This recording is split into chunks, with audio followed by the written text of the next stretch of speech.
Good morning. Doing this. Good to see you. Great to see you. And good to see you. Good.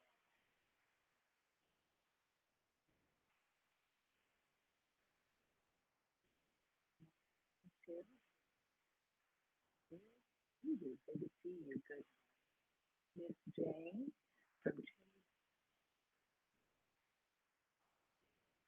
Children. Um,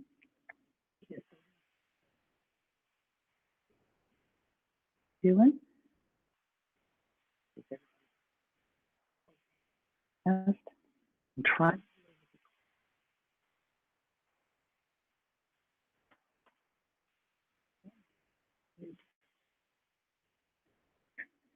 from my eyes.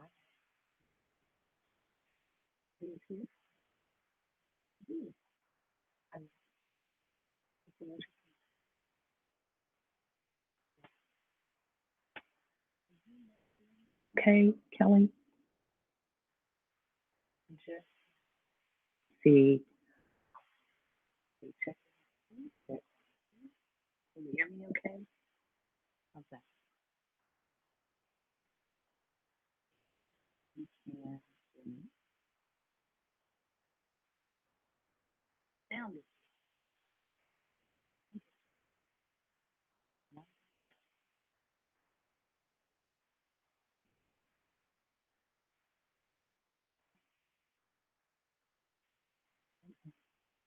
try something here. Hold on.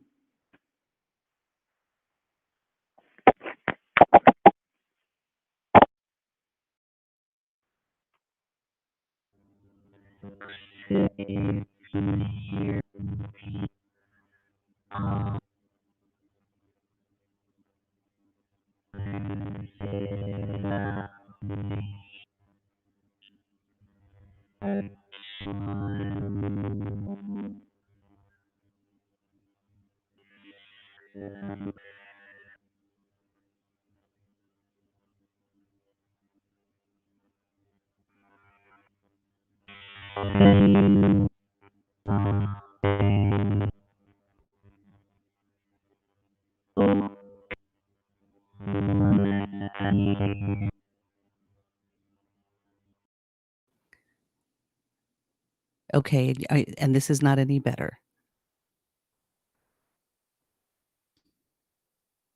Let me see if I can figure this out.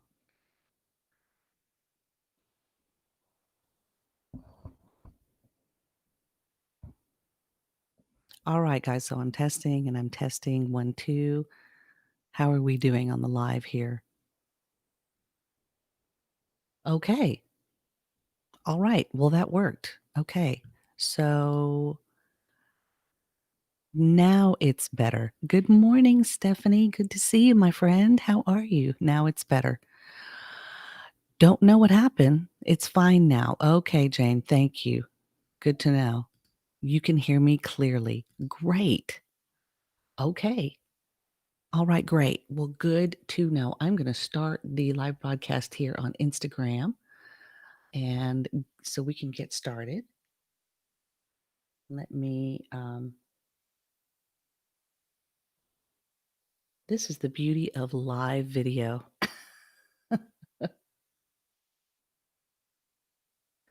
We're going to try this again on Instagram and see if I can get the folks to tune in and get started with them because we don't want to leave them out. All right. Good morning. Good morning. Good morning, everybody. How are you doing? Saying hello to everybody on Instagram live this morning. It was Mr. Roboto for a second. Happy New Year to you too, Stephanie. Good to see you here. Well, guys, thanks so much for joining me for coffee this morning. So we'll start over again. Here's my little mug. So here's the cute little mugs that they have here at the Airbnb. Little teacups, right? And I love this little pattern on the plates. We're staying at a beautiful little Airbnb out here in Paso Robles, California. And we are here for the blending of my brother-in-law and sister-in-law's newest wines from the grapes that were harvested this past fall. For those of you who followed me before, you know that I came out here with my husband, and we were part of um, the crew, if you will. We got to spend a day with the people that were harvesting the grapes, and it was really an interesting process. So now we're here to sample some of the blends that the winemaker has made, so that we can see what new blends are being bottled for 2020's release of wine. So it's really fun. It's a fun thing to do, and it's pretty. So the sun is starting to come up here. Let me see if I'll move my camera over so you can see. You can see out here. So the sun is just starting to come up outside. We're just getting daylight here in California because we're 2 hours behind you. But if you've never seen me live here and you're just catching me for the first time, it's really great to have you here. Thank you so much. Um, really appreciate it. My name is Ronnie Harden. For those of you who know me, my followers, I am an editor and a writer and a former honors level English teacher. So I love working with students of all ages, helping them learn how to craft really great words or help them learn to develop a writing style, if you will, and answer questions about publishing. So that's what I do for trade. But I love the flexibility of my job and working for myself because we can come to places like this and enjoy time spent here. My two nieces, who are fraternal twins, are celebrating their 26th birthday tomorrow. Excuse me. And my daughter is coming in because next weekend is her birthday. I'm going to grab some water. Hang on just a second.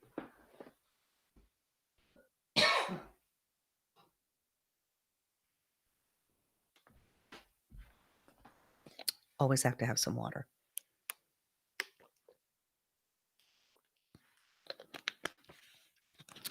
So, guys, we've had another interesting week. How many of you have been catching up on the Bernie memes? Have you been enjoying all of the Bernie Sanders memes? Boy, I tell you, once it started, the internet just lit up with all the funny memes. So, which one has been your favorite so far? I've seen so many of them.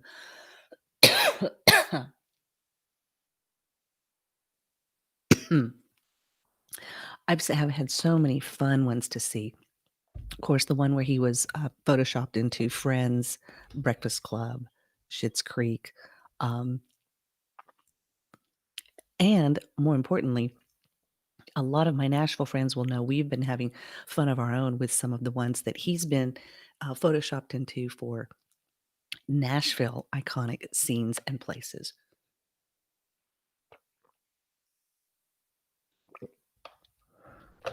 And being the trooper that he is, Bernie Sanders has come up with a line of merchandise that he can sell, and the profits of those are going to help a local food bank there where he lives in Vermont. One of your favorites is the one with Queen Elizabeth. That was a great one. I loved that one too. Um, Bernie memes make you happy. Your favorite is the one where Bob Ross is painting him. Yes, I agree. And it's fun that the internet has been able to be filled with such joy.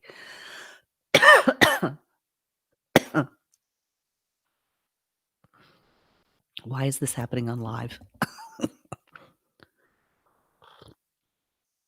So I love that people have been having fun with all the Bernie memes.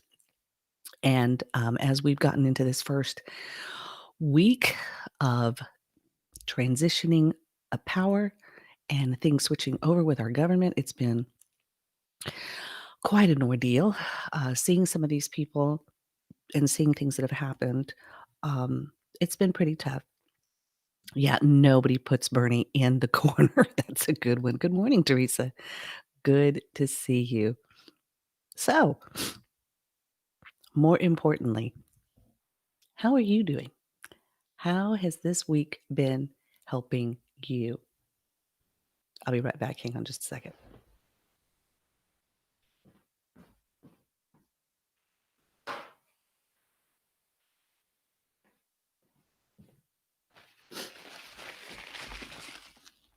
All right, here we are. So, a lot of things have happened this week. More importantly, there's been some difficulties, people adjusting to the new administration. We know that in the past 4 years, we've been under a different president. And so that transition of power has happened. And President Biden now has stepped in and has really started to take action on the coronavirus, on several things to get things in place so that he can begin the real work.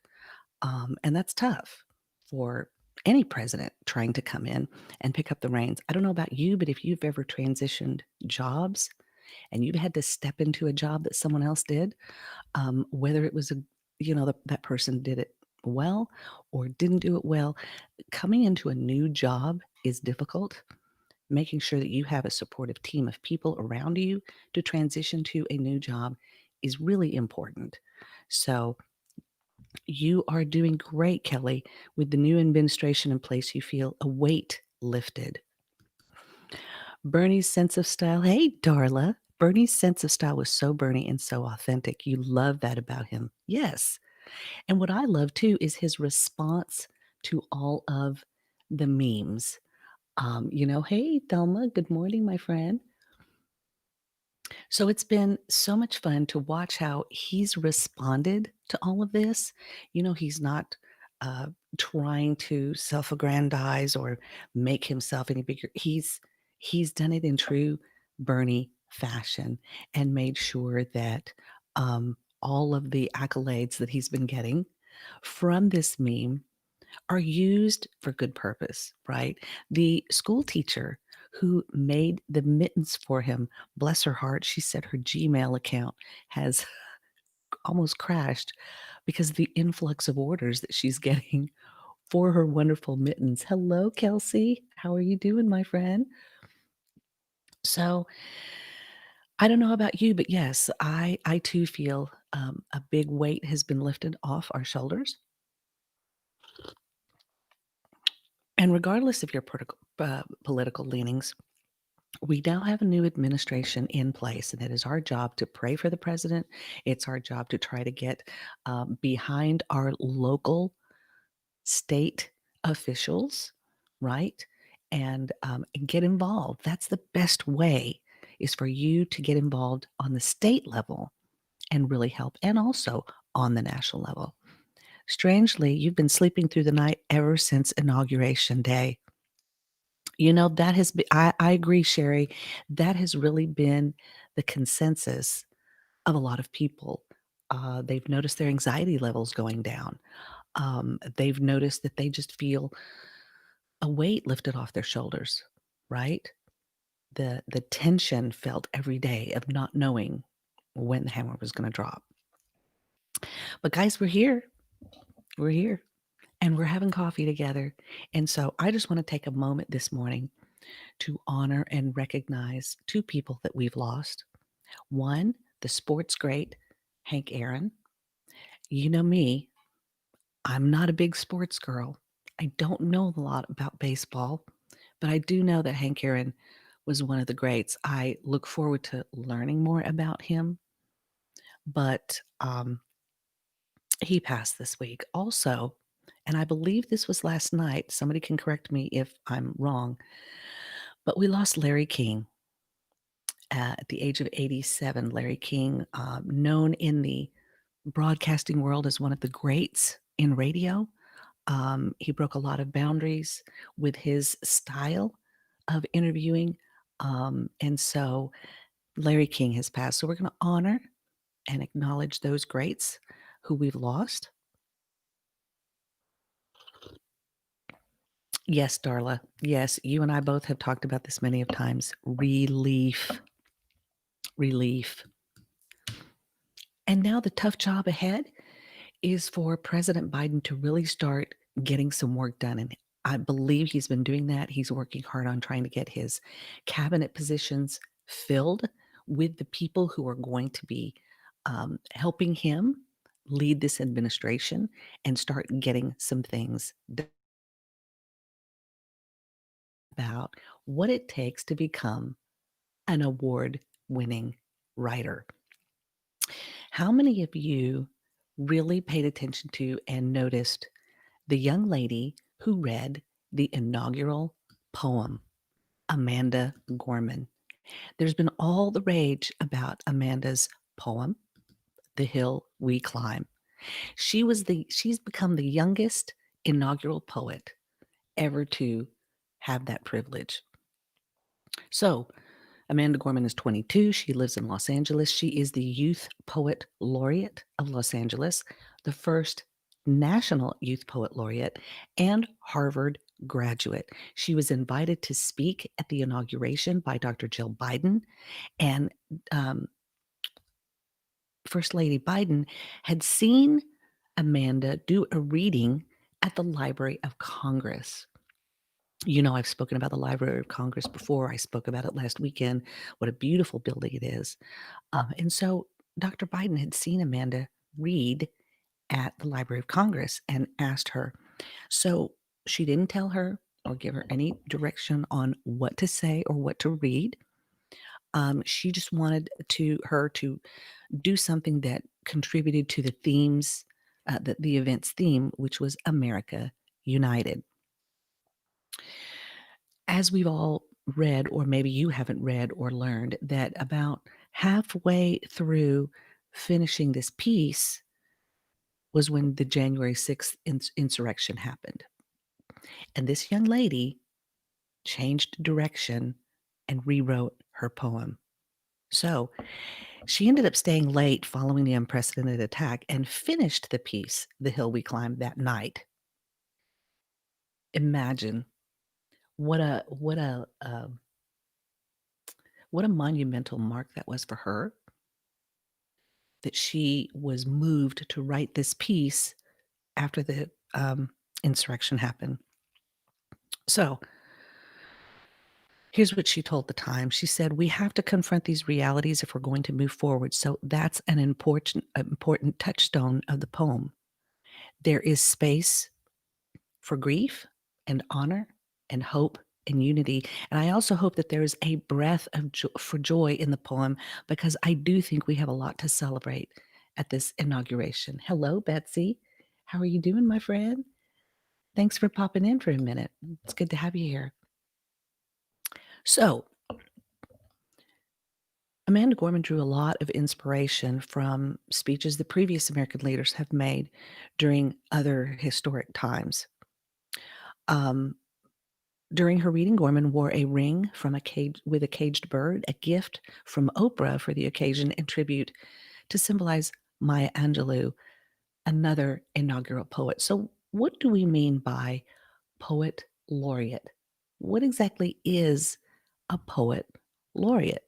Well, poet laureates have been around for a very long time, but a poet laureate is a poet who is officially appointed by a government or a conferring institution, for example, the Library of Congress, for special events and occasions. They are commissioned to write and recite poems for special events.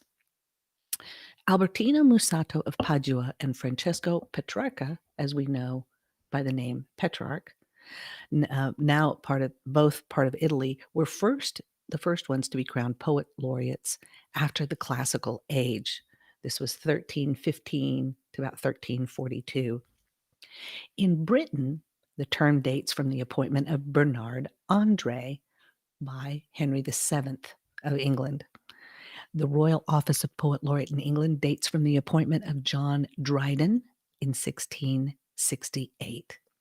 Now, in modern times, A poet laureate title may be conferred upon by an organization such as the Poetry Foundation, which designates a young people's poet laureate. We also have the National Youth Poet Laureate and the United States Poet Laureate. There are many, many countries are involved in their own poet laureates. You have Australia, Belgium, Canada, the Dominican Republic, Ethiopia, Germany, India, Iran, Ireland, the Netherlands, New Zealand, so many different countries. In the United Kingdom, the United States, we even have state level poet laureates. How many of you remember the movie Steel Magnolias? Do you remember that movie? Well, there's a line in that movie that I love. Um, let's see. Oh, Stephanie, you didn't know about Larry King. Your grandfather made you watch baseball. He loved Hank Aaron and what he did for the sport. Yes, absolutely. Um, Amanda Gorman was the highlight of the day. You're one of the weird ones when it comes to political stance. You have anxiety about all the political persons, regardless of their party. The way the politics has become less about the overall people's voices being heard and more about supporting and appeasing those who provide large funds into the political person's campaign. Right. You were very proud of her. Stephanie, I was too. And just the way she delivered that poem was so beautiful. You loved her spoken word. I did too, Theresa. I totally did. You love that our country still supports, still respects the arts, even if it's on a small level, right? Steel Magnolias, yes, it's one of my favorite movies as well. Well, do you remember the scene where, yes, absolutely, it is comedy comfort food for the soul. And I love that movie because not only is there comedy, but there's also deep, heart-wrenching drama that happens. The friends that come together for Malin when they lose Shelby.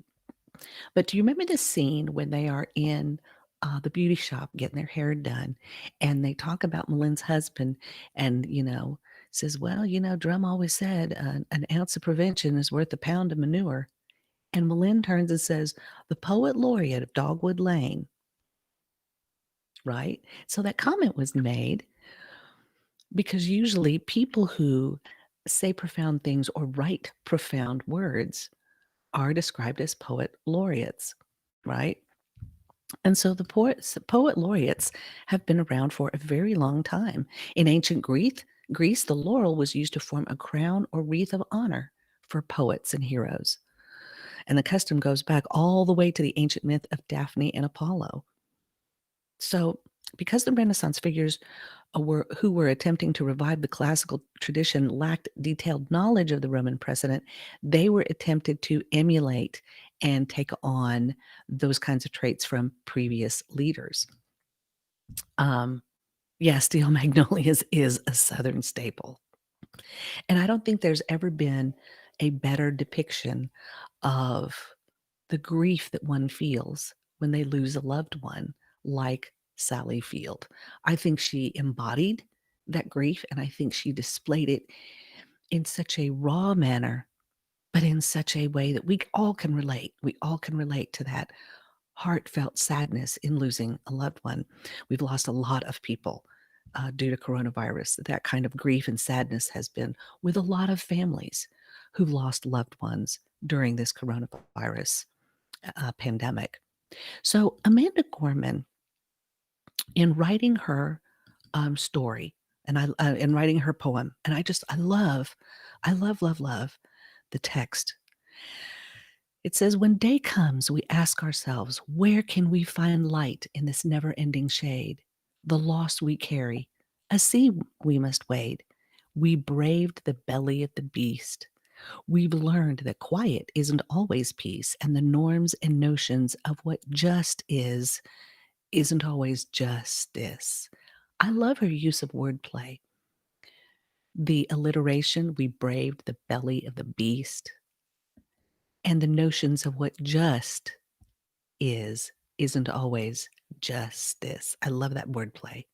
And yet the dawn is ours before we knew it. Somehow we do it.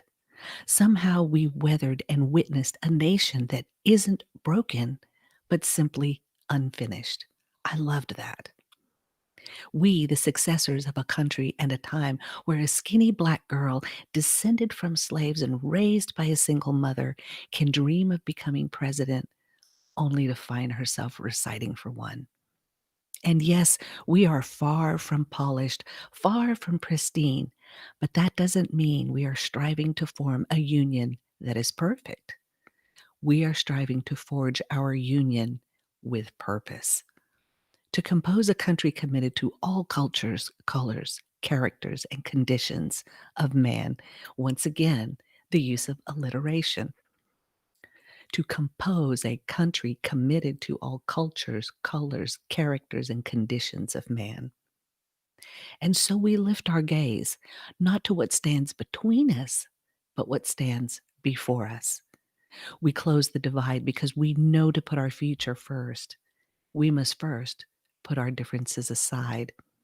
We lay down our arms so we can reach out our arms to one another. We seek harm to none and harmony for all. Let the globe, if nothing else, say this is true. That even as we grieved, we grew. That even as we hurt, we hoped. That even as we tired, we tried. That we'll never forget. That we will forever be tied together, victorious. Not because we will never again know defeat, but because we will never again sow division. Scripture tells us to envision that everyone shall sit under their own vine and fig tree, and no one shall make them afraid. If we're to live up to our own time, then victory won't lie in the blade, but in all the bridges we've made.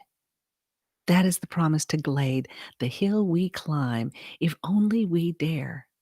It's because being American is more than a pride we inherit.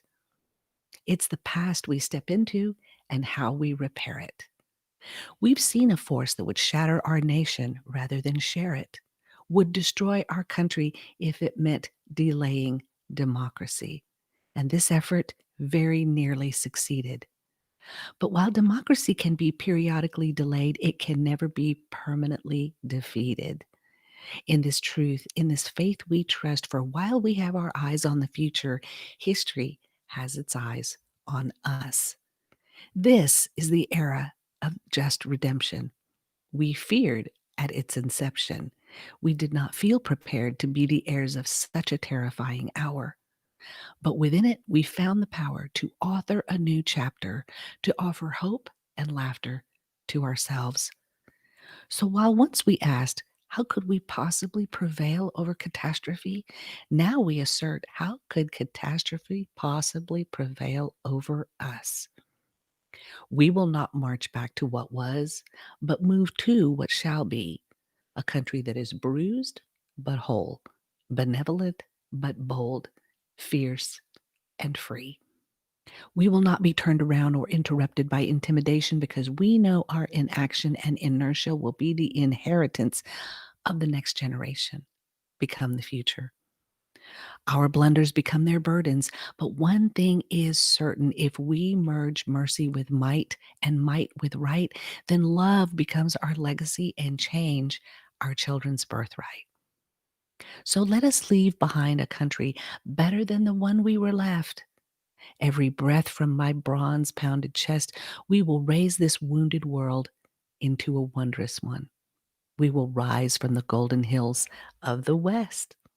We will rise from the windswept Northeast, where our forefathers first realized revolution. We will rise from the lake rimmed cities of the Midwestern states. We will rise from the sun baked South. We will rebuild, reconcile, and recover. And every known nook of our nation and every corner called our country, our people, diverse and beautiful, will emerge battered and beautiful. When day comes, we step out of the shade and flame and unafraid. The new dawn balloons as we free it. For there is always light if we're only brave enough to see it, if we're only brave enough to be it. I love her words. I love the hope that they inspire. I love hearing the beauty of well-crafted words. And this is why this young lady was chosen as the National Youth Poet Laureate. She was the very first one and won that title in 2017. The national competition for the Youth Poet Laureate is usually held in April at the Library of Congress, and it is judged by a panel of esteemed and established poets. In its 4 years of existence, the award has been granted to 4 teens, and Amanda Gorman was the first one to receive it in 2017. Patricia Frazier of Chicago in 2018, Kara Jackson also of Chicago in 2019, and Meera Dasgupta of New York City in 2020. Now, in order to be chosen for this title, young people go through a very in-depth application process that includes not only the evaluation of their work, poetry, and artistic skills, but also includes their in-school and extracurricular activities. These activities collectively have to show their desire to improve and engage in their communities. And in addition to recognizing the talents of a young generation, the National Youth Poet Laureate Program attempts to create spaces for young people to participate in political and cultural conversations of their time. So, during their year holding this title, the poet attends events across the country doing readings and advocating for young people to participate in expressing themselves through literature and through poetry. If you have something to say, put it in a format like this, powerful, that really can make a difference and inspire others. So, the National Youth Poet Laureate is loosely connected to the United States Poet Laureate in that they are both sponsored by the Library of Congress. However, the U.S. Poet Laureate is chosen by the Librarian of Congress rather than through a competition. They serve from September to May for a single term, and um, the U.S. Poet Laureate is often an adult poet who writes for a more general audience. The National Youth Poet Laureate Award is not officially associated with the Young People's Poet Laureate, which is a title given by the Poetry Foundation to an adult poet who writes for children. So the Young People's Poet Laureate serves for 2 years, and they recommend poetry for children to teachers, schools, libraries, other educators. So this is a huge award for Amanda. There are other poet laureates who have participated in the inauguration. So the very first one was Robert Frost. He recited The Gift outright at John F. Kennedy's inauguration, a poem that he initially had written. He couldn't read because the sunlight was so bright on the day of inauguration that he couldn't see. So he recited The Gift outright by memory because it was a poem that he knew well. In 1993, Maya Angelou read On the Pulse for Morning for Bill Clinton's first inauguration. In 1997, Miller Williams read Of History and Hope for Bill Clinton's second inauguration. In 2009, Elizabeth Alexander read Praise Song for the Day for Barack Obama's first inauguration. And in 2013, Richard Blanco read One Today for Barack Obama's second inauguration. In 2021, Amanda Gorman reading The Hill We Climb, she became the youngest poet laureate ever to recite her poems at an inauguration. And you'll notice also all of the previous poet laureates were all for Democratic presidents. How about that? So, guys, you can find a copy of the text for Amanda Gorman's The Hill We Climb. I will include that here in the comments below. But poetry is a fascinating form of writing because it gives you clear boundaries and limits of how you write. And there are different tropes and techniques, if you will, that are used in poetry writing to help the reader hear it pleasantly and also possibly learn it. poetry is a very easy way to learn because we learned it beginning and when we learned language. When I was the family services coordinator at the YMCA over the youth services division, I used to tell the staff to always read to the children because children learn words rhythmically and lyrically. We teach them songs like A, B, C, D, E, F, G, H, I, J, K, L, M, N, O, P, right? And then that's also the same song as Twinkle, Twinkle, Little Star, how I wonder what you are. And the reason why we teach that way is because songs are a great way to remember. How many of you can remember words to some of your favorite songs? It's so easy to remember words that follow a rhythm pattern. And that's what poetry does. It provides a structure and a pattern to be able to express what you want to say. And so poetry writing is just another means of and a way for a person to express their ideas, their thoughts, and even inspire, just like Amanda Gorman did. That's why she is an award-winning writer. And this has opened the doors for her. And I see great things ahead for this young lady. She's considering to run for president in, I believe it was 2036, she said. So, what a lofty goal to have already on her mind as a young person. So, I don't know about you, but I loved her poem. I've been reading it ever since I saw her recite it on the 20th. I've gone back to read it, and her words fill me with hope and inspiration for what lies ahead. We know the work is hard. We know that we came very close to losing the most precious thing that we have here in this country, our democracy.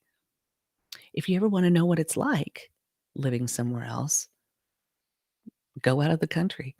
If you've never been out of the country and experienced life and culture in another world where um, things are very different from the way we do things here in the United States, you'll be surprised to learn just how wonderful this nation is and how blessed we are to live here and how careful we have to be that we don't lose our beloved democracy. So, guys, that's my bit for this morning. Thank you for joining me here for coffee. Always a pleasure to start my weekends off with you. Make it a great day, guys. I hope you have some fun things planned this weekend. I will be enjoying the blending this weekend and spending a little more time.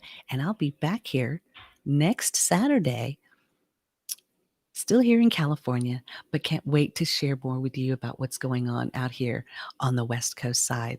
So, guys, thanks for being here. It's always a pleasure to start my morning with coffee here with you. Make sure you get out and make this weekend amazing, and make sure to step away from the socials for a while. Maybe take some concentrated time. Spend it reading a good book or maybe some good poetry. Spend it with family. Yes, Jane, you too. Thank you so much for being here. I really, really appreciate it. Your mother started writing yearly events in her annual Christmas poems. She started in the 60s and still at it. That is so great. You learned so much this morning. Well, thank you, Kelly. That's what I'm trying to do. I miss you. Oh, we miss you too. Hello, Bailey. I can't wait to see you. Stephanie, it's always a pleasure to see you too. Well, guys, listen, get out there and make this weekend fantastic. I hope you have a wonderful time. I plan on getting together with the family and having a great time while we're here in California. And I hope you'll join me here next weekend for some more coffee and some more inspiration right here. Thanks so much, you guys. Have a great weekend. I'll see you next Saturday.